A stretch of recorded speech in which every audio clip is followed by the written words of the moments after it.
Assalamualaikum warahmatullahi wabarakatuh. Kembali lagi dengan saya Andre Ramadan dari kelas R001 Kehutanan dengan mata kuliah Fisiologi. Video ini adalah lanjutan dari video kemarin. Ini adalah video lanjutan dari video fisiologi kemarin. Sitokinin merupakan kumpulan senyawa yang fungsinya mirip satu sama lain. Pertama kali ditemukan pada tanaman tembakau. Ditemukan hampir di semua jaringan meristem.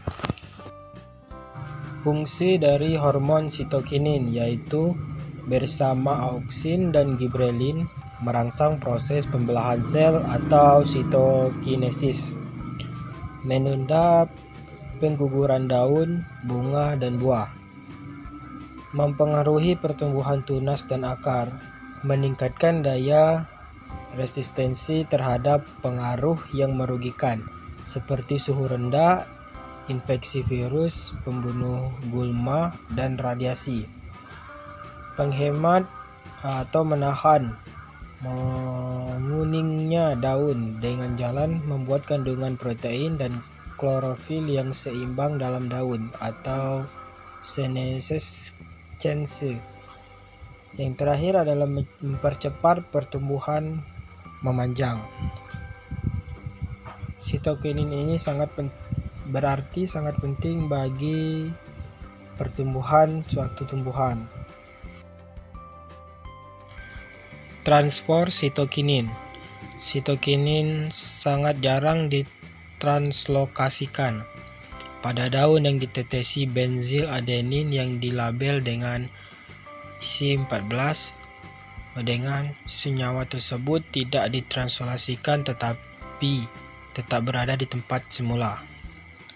Transport atau akropetal dari akal tempat produksi utama ke pucuk via xilem secara pasif melalui jalur transpirasi. Cairan xilem mengandung sitokinin dalam konsentrasi tinggi.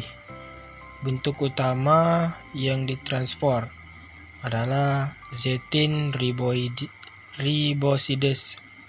Setelah sampai daun, diubah menjadi defibrase atau glukosidase atau glukosa. Tempat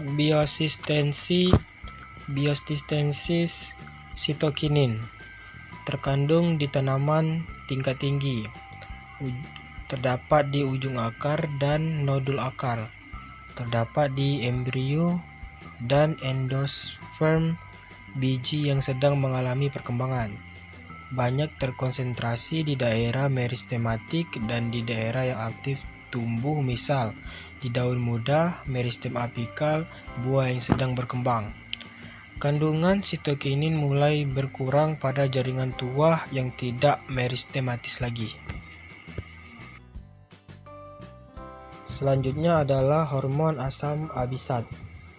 Asam abisat merupakan hormon tumbuh yang hampir selalu penghambat pertumbuhan, baik dalam bentuk menurunkan kecepatan maupun menghentikan pembelahan dan pemanjangan sel bersama-sama. Merupakan senyawa inhibitor atau penghambat yang bekerja antagonis dengan auksin dan gibrelin. Secara alami, tingginya konsentrasi asam abisat dipicu oleh adanya stres oleh lingkungan, misalnya kekeringan atau kekurangan air. Fungsi dari asam absisat: menghambat pembelahan dan pemanjangan sel, menunda pertumbuhan atau dormansi sehingga membantu tumbuhan bertahan dalam kondisi yang buruk, merangsang penutupan mulut daun pada musim kering sehingga mengurangi aktivitas transpirasi atau penguapan. Yang terakhir adalah membantu peluruhan daun pada musim kering sehingga tumbuhan tidak kekurangan air melalui transpirasi.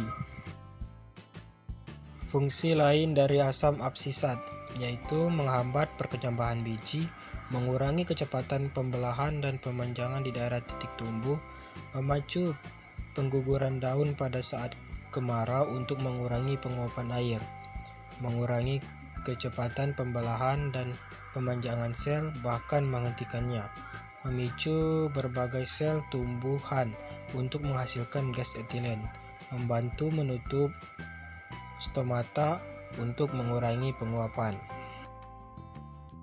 Hormon selanjutnya ialah hormon etilen. Hormon etilen berbentuk gas, dibentuk dari pembakaran yang tidak sempurna dari senyawa yang kaya dari ikatan karbon, misalnya batu bara, minyak bumi, dan gas alam. Komponen dari asap-asap yang dikeluarkan menggunakan bahan bakar gas. Tanaman memproduksi etilen melalui proses metabolisme selama pertumbuhan dan perkembangan. Contoh buah, bunga, daun, batang, akar, umbi, dan biji.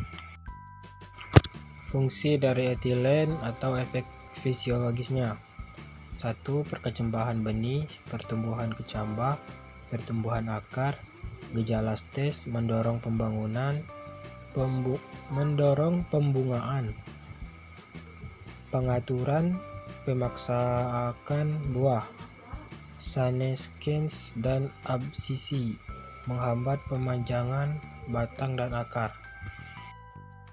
Interaksi etilen dan auksin. Pada umumnya auksin memiliki sifat yang berlawanan dengan etilen. Auksin merangsang pemanjangan sedangkan etilen menghambatnya. Auksin menghambat absisi sedangkan etilen mempercepatnya.